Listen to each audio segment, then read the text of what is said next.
Walikuwa kuna muda wa ubrini kabisa na unaweza kuona tarehe 20, si ndio? Mmeka miezi mitatu sione.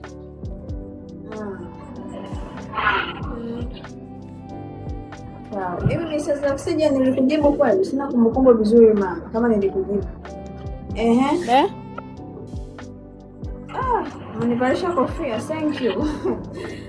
Tuendelee. Umesema kwamba mzungu wangu nimeanza nini? Ulitumia sindano, ulitumia vidonge au ulitumia njia gani?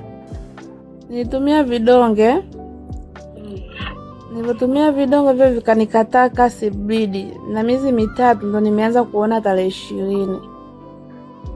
Walikuwa kuna muda wa ubrini kabisa na unaweza kuona tarehe 20, si ndio?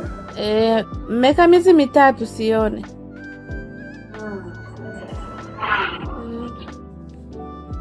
Sawa. Hivi message za oxygen